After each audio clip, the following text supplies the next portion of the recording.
ကျွန်တော်တို့ရဲ့နောက်ထပ်သတင်းကတော့ယူကရိန်းနိုင်ငံအကြောင်းပဲဖြစ်ပါတယ်ယူကရိန်းဟာရုရှားနဲ့စစ်ဖြစ်ပွားနေစေ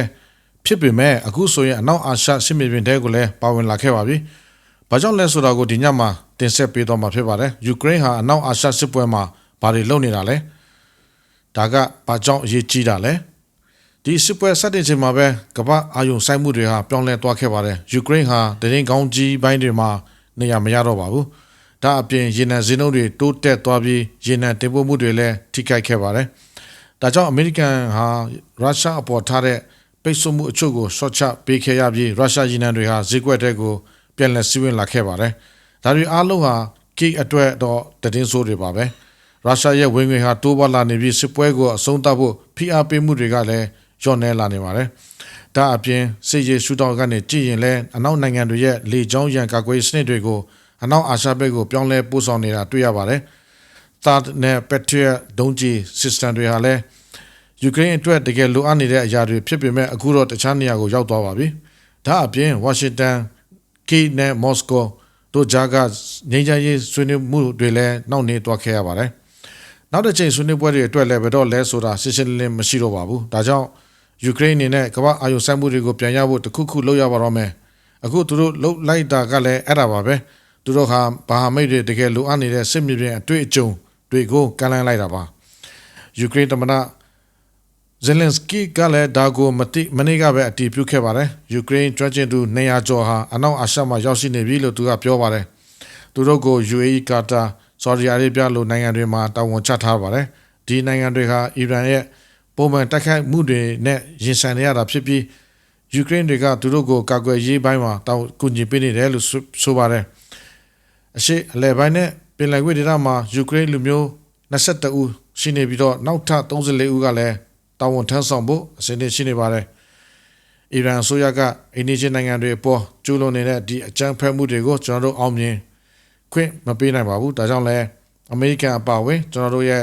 မဟာမိတ်တွေရဲ့တောင်းဆိုချက်အရဒီစစ်ပ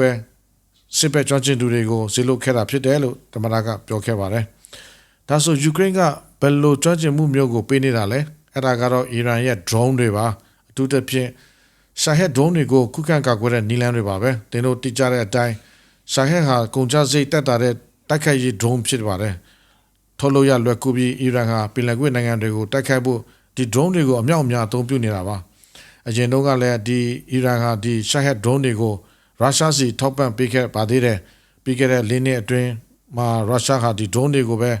ယူကရိန်းအပေါ်အသုံးပြုခဲ့တာပါ။ဒါကြောင့်ယူကရိန်းမှာဒီ drone တွေကိုကြားဖြတ်ဟန်တာတဲ့နေရာမှာတွေ့ကြုံအများကြီးရှိပါတယ်။သူတို့ကဒီ drone တွေနဲ့နေ့တိုင်းနှီးပါရင်ဆိုင်နေရတာ၄နှစ်ကျော်ပါပြီ။ဒီအတွေ့အကြုံတွေဟာစစ်ပွဲအတွင်းမှာတကယ်ကိုအဖို့တန်ပါတယ်။ယူကရိန်းဟာဒီ drone တွေကိုတုံ့ပြန်ဖို့နည်းလမ်းတွေရှာဖွေထားပြီးပါပြီ။သူတို့ကိုယ်တိုင်လည်းကုန်ကျစရိတ်တက်တာတဲ့ကြားဖြတ်တိုက်ခိုက်ရေး drone တွေကိုထုတ်လုပ်ထားပါတယ်။အဲ့ဒီတဲကတစ်ခုကတော့ Sting လို့ခေါ်ပါတယ်။သူဟာရန်သူ drone တွေကိုဝေဟင်မှာတင်ခြေရာခံပြီးဖျက်ဆီးပစ်နိုင်တာပါ။ကိန်းဂဏန်းအချို့ကိုပြောရရင်စာဟက် drone တစ်စီးရဲ့တန်ဖိုးဟာဒေါ်လာ2000ကနေ5000ကျပ်မှရှိပါတယ်။ယူကရိန်းရဲ့ကြားဖြတ် drone တွေကတော့ဒေါ်လာ1000ကနေ2000လောက်ပဲကျသင့်တာပါ။ဒါကြောင့်အီရန်ရဲ့တိုက်ခိုက်မှုကိုခံရတဲ့ပင်လယ်ကွေ့နိုင်ငံတွေအတွက်ဒါဟာသုံးဝင်ရင်မကပဲဈေးရိတ်လည်းအလွန်တက်တာစီပါတယ်။အခုအချိန်မှာတော့သူတို့ဟာဈေးပေါ်တဲ့ drone တွေကိုတားဆီးဖို့အရန်ဈေးကြီးတဲ့စနစ်တွေကိုသုံးနေရတာပါ။ Patriot ဒုံးကျည်တစ်စင်းဟ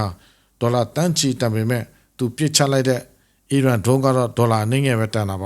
။သုံးပါကျော်လာပြီးဖြစ်တဲ့ဒီစစ်ပွဲအတွင်းမှာဒါဟာရေရှည်အတွက်မဖြစ်နိုင်ပါဘူး။အဲ့ဒီနေရာမှာပဲယူကရိန်းရဲ့ပုံစံကလှုပ်ဖြစ်လာတာပါ။ဈေးတက်တာတဲ့ချိန်ချောက်မှုအတွက်ဈေးတက်တာတဲ့ကာကွယ်ရေးစနစ်ပါပဲ။ကိကတော့ဒီလို drone မျိုးတွေကိုဒီပိုင်းတဲ့2000လောက်အထိထုတ်လုပ်နိုင်တယ်လို့ဆိုပါတယ်။ကျွန်တော်တို့ဟာထိရောက်ပြီးစစ်မြေပြင်မှာစက်တပ်ပြည်သားကြားဖြတ် drone တွေကိုတရက်ကိုအနည်းဆုံး2000လောက်ထုတ်လုပ်နိုင်စွမ်းရှိပါတယ်။ရင်းနှီးမြှုပ်နှံမှုကိုမူတည်ပြီးတော့ဒီထက်လည်းပိုထုတ်နိုင်ပါတယ်။ကျွန်တော်တို့အတွက်တရက်ကိုကြားဖြတ် drone 1000လောက်လိုအပ်ပြီးကျန်တဲ့1000ကိုတော့ကျွန်တော်ရဲ့မဟာမိတ်တွေစီထောက်ပံ့ပေးနိုင်တယ်လို့